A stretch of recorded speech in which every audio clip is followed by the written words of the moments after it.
Good evening, ladies and gentlemen. I'm Ryan Bijan, host of Cowtown Movie Classics, and welcome to this very special Mummy Monday as we are presenting director Terence Fisher's 1959 version of The Mummy from Hammer Films and Universal International. We are joined by a very special guest this evening. He is an author, film historian, and creator of Little Shop of Horrors magazine, Mr. Richard Klemensen. How are you doing tonight, Richard? Oh, we're doing fine, Ryan. Thank you very much for having me. Oh, of course. Now, for the people in the audience who may be unfamiliar with Hammer Films, they sort of hit their stride and became a household name in the late 1950s, doing these beautiful Technicolor reboots, reimaginings of the classic Gothic horror stories. Movies like The Curse of Frankenstein, Horror of Dracula, both starring the incredible Peter Cushing and Christopher Lee. So, Richard, where was Hammer Films at this point in 1959? Well, Hammer started about 1934, 35 by Will Hines. It made a couple of films like The Mystery of the Mary Celeste with Bela Lugosi, and then the bottom fell out and they went out of business. After World War II ended, their parent company was Exclusive Films, and they were told, you really need to make movies because at that time, if an American film was going to be released, so many British films had to be shown. They had a quota, of course, a quota situation. So Hammer became kind of the production arm of Exclusive Films.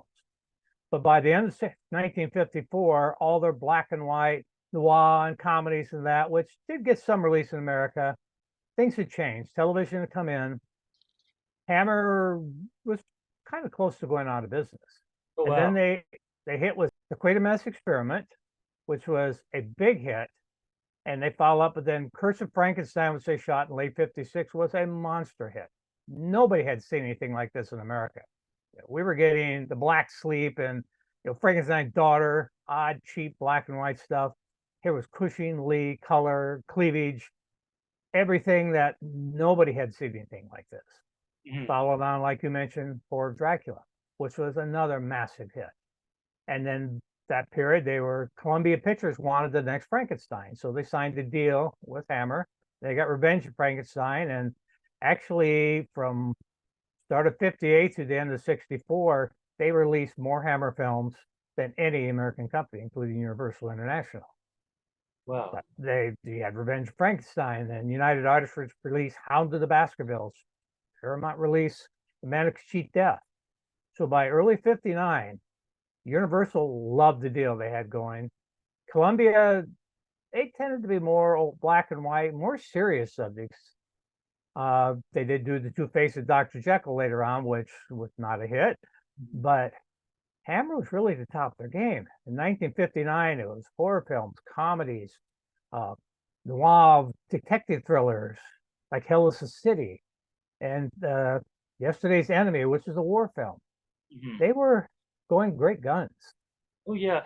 Well, I'm actually glad you brought up the multiple deals they placed with the various studios. Now, when Curse of Frankenstein, the first of their color Gothics, came out, of course, at that point, it really only had the Mary Shelley novel to go off of since it was in public domain.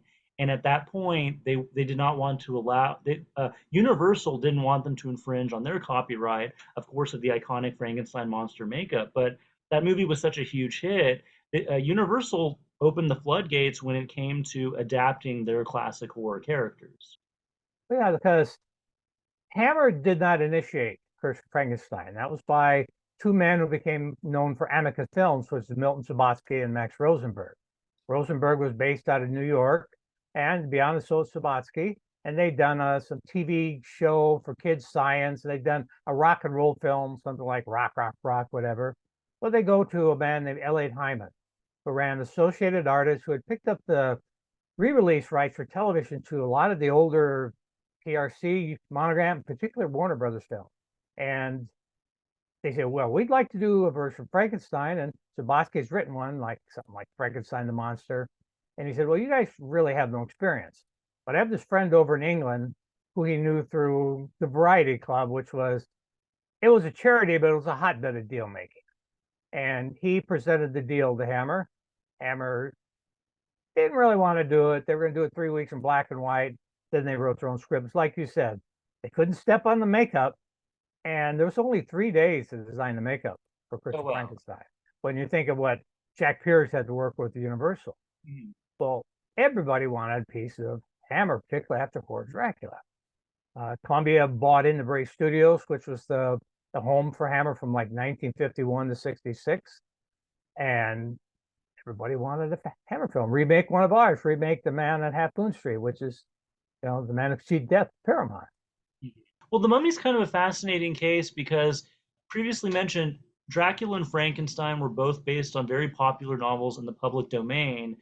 But the Mummy's a fascinating creature because in popular culture, the Mummy, the Wolfman, the creature from the Black Lagoon, these characters are just as iconic as their literary predecessors. But the fascinating thing is, there really is, I mean, sure, there's some short stories here and there, but there is no classic Victorian novel of the Mummy. So screenwriter Jimmy Sangster, he basically had access to the Universal movies of the 30s and 40s and had to do this sort of reverse adaptation of a Victorian novel that never existed. The original Mummy with Karloff was based on the original script. I should say there was a lot Yeah, of popular at the time of King Tut's tomb and different things going on in Egypt. But the basis for the Hammer Mummy is more three of the four cheap black and whites they made in the 1940s. The yeah, names, the characters, some of the things that happened. Jimmy Sangster said, "Well, how did you come up with this?" He said, "Well, I guess I watched the other films. I can't believe I watched all four of them, but if you look at what he has in there, yeah, he did watch all four of them. He saw the original. yeah, They actually showed him at Bray Studios, and he's probably among those who watched them, took notes. But Terence Fisher, director, said, I never watched any of them. I did yeah, not want to be influenced by it. Karnak, the god who doesn't exist, is yeah. all the Egyptologists say that, but normal people wouldn't. Yeah, okay, whatever. In the end, Shakespeare said there was a temple of Karnak. I simply assumed there must be a god of Karnak, which there Yeah, wasn't. because it is sort of the best of both worlds. Like you said, that script by Jimmy Sangster, it is very faithful. I mean, to me, it is mostly a remake of The Mummy's Tomb with a little bit of Mummy's hand thrown in there. Terence Fisher's beautiful Technicolor style, the Gothic lighting, the very stylized, the greens and the shadows and the red. It's such a beautifully singularly unique movie that you watch it. I mean, you can tell it has the spirit of the Universal movies, but visually, it's a completely different experience. I was reading the article we wrote, or I published, someone else wrote, Bruce Allenbeck, Little Shop number 24 about the Mummy films. Mhm. And Jack Asher said, I don't remember a lot about the making of the film, but I remember I used a lot more gels. And when I watched the film again this afternoon, the greens Yes. and the tombs are unbelievable. And talk about reds. When Cushing goes over to visit the disciple, and the disciple finds out he's not dead, Yeah. the reds in those rooms, my gosh. And Jack Asher's lighting was insane. Uh, he eventually Hammer didn't use because it took him longer than others.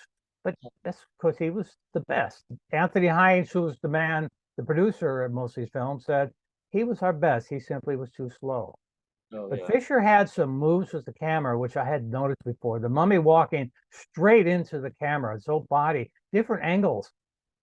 They all said, well, Fisher's a journeyman. They sort of like Roland Sholem or One Shot Bodine or something like that. Fisher moved his camera. Fisher had some intriguing angles. I watched he didn't shoot straight on. He shot from up above. He shot from off to the side. It's, wow. I hadn't seen it in years. There's just so many movies to watch in enough time. And I'm just Yeah. literally with my mouth hanging on going, damn, this is good. Forget it's a Hammer film. This is really good. Oh, absolutely. And let me ask you, I'm curious about that because obviously Hammer, it was a very well-oiled machine. You had a lot of moving parts, producers like Anthony Hines, Michael Carreras, writers like Jimmy Sangster, you mentioned Jack Asher. How much of the Hammer house style was the doing of Terence Fisher? How much of that was his vision? Terence Fisher, God bless him, I knew him and as a friend from like 72 to when he died in 1980. It really wasn't his vision. Really? Fisher said, give me the script and I will give you the best film I can.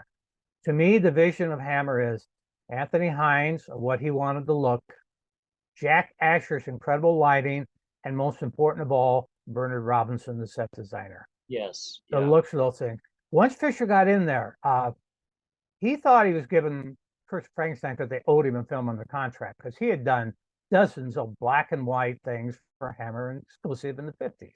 You know, not horror stuff. He did Four-Sided Triangle and Stolen Face, and there's one about the trip to the satellite. I can't think of the name right out now, but there was nothing to make you think that Terence Fisher was going to be the greatest director of Gothic horror films, bar James Whale.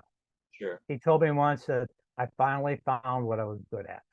But as Mhm. far as defining the style, he didn't even show up for script meetings. He'd go if he was required to, but he'd rather say, "Give me the script, and I'll give you a good movie." Oh yeah, which he certainly did over and over again.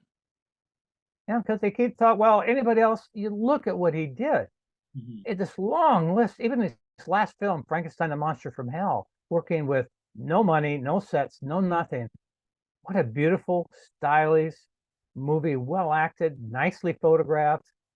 It's it's like when they made The Devil Rides Out. It's Yeah. not what you think of as Terence Fisher, Mhm. but and I remember Anthony Hines at the time he thought it was going to be a failure, but they had to add some different music. They redubbed The Leading Man, and later on Hines said, "I think that was Fisher's best film." Yeah. But as far as the most beautiful film, you'd be hard pressed to choose between The Mummy and The Brides of Dracula, Oh yeah. all made within a year. So let me ask you, like the Mummy, it's one of those iconic characters, and I'm sure there's a lot of people in the audience who maybe have not seen this film, but they had their preconceived notions from the Universal Karloff film or the 1999 version with Brendan Fraser. What do these people have to look forward to in the next 90 minutes or so? They're going to see when they really photograph films on film and lit films, they're going to see probably the most beautiful looking mummy film they ever saw visually. Christopher Lee as the mummy, he other than the scenes he did, the flashbacks, it's all done with his face. It's all done with his body. In particular, I would note his eyes throughout the film. And Peter Cushing is lean and slim, and he's just slightly understated. He's not over the top in this. And he just had a semi falling out with Hammer, which is interesting because he did Horror of Dracula, then Revenge of Frankenstein, then Hounds of the Baskerville, like bang, bang, bang. They want him for the lead in The Man Who Could Cheat Death. He says, "I'm tired. I need a break." Well, he said, the Hammer, James Kerr said, "We've sold it on your name. We'll take you to court." Oh And I wow. don't know what happened, but then shortly, here comes the Mummy. It's the Hammer Stock Company too. There's George Woodbridge, the heavy set, normally running a pub. Here he's a cop, and Michael Ripper has some really good parts. It's You're going to see Hammerland at the top of its game. It's short, it's concise. Later on, Hammer more and more went to love interest and young that. There's no love interest in these earlier horror films. It's just gets to the story. You have a protagonist, you have a villain. It's quintessential Hammerland. Oh, well, Richard, thank you so much. If you're in the audience, please stick around after the film so you can hear the rest of our conversation. Without further ado, from 1959, directed by Terence Fisher, The Mummy. Honestly, to this day, I think this version is my favorite Mummy movie ever made. I absolutely agree with you. My wife loves the Karloff Mummy. I find it kind of a drag, and I love the black and white Mhm. Universal stuff. Like I like Murders in the Rue Morgue, which puts me in a definite minority. I I love just it. Yeah. find, yeah, I just find the Mummy slow drag. The four they did from 1940 on are entertaining, but there's a real heart to this. You really feel for Karas, what you never really felt in any of the other films, that he was willing to give everything for his love for Ananka. It cost like 90 or 100,000, I think it was pounds at the time, which is pretty. We talk low budget Hammer, but this wasn't. They didn't work on stuff like Fire Made from Outer Space type budgets. They're doing it for 20 or 30,000. It's a Yeah. good chunk of money, but a lot of it was because of Bernard Robinson. He knew from one film what was coming up next, and he's constantly revamping the sets, and they're pulling stuff together. And Anthony Hines would sometimes sign actors to two films in a row, so he had them and get it on the same amount. Mhm. Michael Carreras, who produced this, really had no affinity for the Gothic films and horror films. He wanted to do other things. Yeah, produced She, produced 1,000,000 Years BC. One of my absolute favorites is The Lost Continent. It's just Lovecraft gone wild. But he liked the idea of the mummy, and Heinz didn't much care for it. He said it's bright, the razzmatazz, banging the drum stuff. He loved the look of it, and he liked working with Terence Fisher. Well, there's certainly a romanticism about this film and a lot of the mummy movies in general. I think a lot of them they do kind of go back to, you mentioned She, the H. Rider Haggard film, or based on his novel. There's certainly a romanticism. The ideas of a long lost love, reincarnation, exotic foreign locales, this beautiful kind of sun bleached desert, an oasis. And I think the mummy definitely lends itself more to that kind of adventure genre, more so than something like Dracula or Frankenstein, which are more kind of cold and gothic. Well, Hammer, obviously, like James Carreras, who ran Hammer, said, "Give me another one like the last one that made money." Yeah. So he hadn't done a lot of horror films for Columbia, but he'd done a lot of movies for Columbia, and a lot of black and white stuff even. Hmm. And I always got the impression at some point Columbia said, "When are we going to get some of these color horror films? We own part of the studio. We put all this money up." Yeah. And so you got The Gorgon, which I love. Yeah. I accept maybe for the Gorgon heads, but they looked all right for 1964. And Curse of the Mummy's Tomb, which is a straightforward mummy on the loose. One of the great things about the drawback of the Universal Hammers things of the 50s and early 60s, a little bigger budgets, they shot at night. It's like the poster in the back, Dracula Prince of Darkness. That's all day for night. And you know it's day for night. You see the clouds, you see the grass. Things were done at night. Curse of the Werewolf, the whole final chase around there, things of Bride's Dragon at night. But then you get Curse of Mummy Tomb. It never left the sound stage, never left the studio. Everything was done on the sound stage. But yeah, the Mummy Shroud is kind of like a low budget version of the Mummy. They Hmm. break in, they desecrate the boy's tomb, the mummy comes, and then the Egyptians, they kill all the people who did it, then he dies. Yeah. And then Blood from the Mummy's Tomb, that is based on a Bram Stoker story, but Right. it's not much of a mummy film. It's a girl in a low cut dress, a hammer cleavage. It's a good movie. Yeah. It's got real bits of Val Lewton to it. Yeah. It just wasn't much you could do with the mummy as far it's kind of like Dracula in the Hmm. sense. Anthony Heinz said, "What do you do with him?" Because he had him lurk in the shadow. He'd pop up for 10 minutes and then he'd lurk back in the shadows. Hmm. And it became love stories. Yeah, well, I think it's interesting too. I want to go back to the Universal Mummy movies of the 1940s because it's interesting in retrospect when Universal keeps re-releasing these movies on DVD, Blu-ray, digital, when they merchandise it. It's always Karloff's Mummy, right? He's always kind of the face of the franchise. But I remember being disappointed as a kid when I saw it for the first time because you're expecting it to be a Mummy movie. And he's only in the full Mummy getup for the first 5 minutes, and the rest of the film is I love the film. I mean, I think it's a wonderful Yeah. film for what it is. But it wasn't until I saw The Mummy's Hand, it's like this is the movie that I was expecting to see through pop culture. This is what I want to get out of a mummy movie. This kind of romping action comedy adventure film where you have the tomb and you have George Zuko as the high priest. And I don't think The Mummy's Hand gets enough credit for being as influential as it is. Oh, it's quite wonderful. I was just reading Bear Manor's been putting out a series of books edited by Tom Weaver that's Mhm. going to cover all four of them. They've done, I believe, three of them now. Mhm. And the other one that had come out earlier. Yeah. But yeah, they're like 65 minutes long. You have Turhan Bey, you have George Zuko. I can't remember if I had Lionel Atwill was in any of those, but he should have been. He should have been. Yeah, he would have been good. Um, And you had these great, and you had a mummy. I almost wish it had been Tom Tyler through all of them. I understand that the great man of a thousand face, Lon Chaney Jr. play, but the mummy played by Tom Tyler with the eyes blacked out. That's he's a scary, terrifying. scary bit. Yeah. And yes, I think it's much superior than my wife here says she'll kill me. I'm much Yeah. superior to Carla. Oh, yeah. Oh, absolutely. Well, to Tom Tyler, he had that physicality. He was kind of a bodybuilder, more athletic. And I think it was his performance of The Mummy, which I don't know if Christopher Lee had seen the film, but I think he carries on that athleticism. And I think Christopher Lee, for the first time, makes The Mummy a truly terrifying adversary. Well, you think about Lon Chaney Jr., you'd have to fall over dead of a heart attack to get caught. He's Yeah. dragging his foot. It's this, you say, kick me if you can. Hmm. Where Lee, fast moving, he's a killing machine. Yeah. He's deaf. And the look of the face, and there's almost a skull-like appearance to his face under the makeup, Hmm. where the Cheney Jr. was basically, I believe, just an appliance. Yeah. It just wasn't to say, I love those films. They're great background stuff when you want to do something else. Put them on the TV behind you.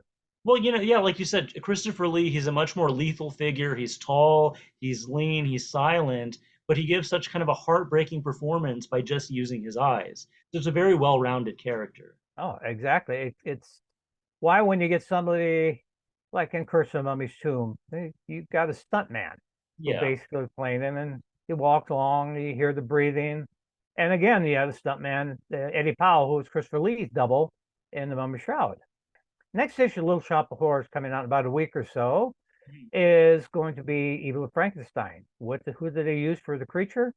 A Huey wrestler. Kingston. Yeah, Yeah, yeah. Kiwi Kingston. They never thought in terms like Karloff and like Lee that the creature should be formed by a performer, an accomplished actor, not just somebody who's big. Yeah. Well, speaking of great performances, I'm also a huge fan. Now, of course, Christopher Lee and Peter Cushing, they get all the credit in the world, but I want to give a shout out to George Pastel, who plays the High Priest, Mehmet Bey, in this film. He's amazing. He was, if I remember right, I was reading he's from Cyprus or someplace, but Yeah. he has that kind of Middle Eastern look, and he's cold, dark, he's precise. When he and Cushing are having the tete-a-tete back and forth, when he finds out that Cars did not kill John Banning, Mhm. and they're back and forth. Well, stupid, worthless religion like that of Karnak. He was a third-rate god, and only total idiots would believe in something like that. And you can just see him; he's just steaming, but he's got it under control. Yeah. And he was terrific. Yeah, he's a wonderful performer. I think a certainly noteworthy aspect of the film is the score. This has one of the most beautiful symphonic scores of any Hammer film. I was just thinking that when you were saying that because I can't find my CD of it. Luckily, I have it Yeah. loaded on our computer. But Franz Reisenstein, that's the only thing he did. In fact, after I heard it, my wife went out and bought a CD with like three of his classical scores. Mhm. Christopher Lee said it's the most beautiful music Hammer ever had. And that's saying a lot because you got James Bernard, but Yeah. it's incredible. Matter of fact, when they showed Curse of the Mummy's Tomb to the people of Columbia and that, and they laid in Temp Trap, which they laid in the Mummy, and Hines wrote to somebody and said, we could really just reuse this music. It's pretty great. And Universal would never know, and then we wouldn't have to pay for your musicians. But Yeah. that didn't go. But even then, it was impressive because they used bits of it in the flashback in Curse of the Mummy's Tomb. And it definitely works in either context.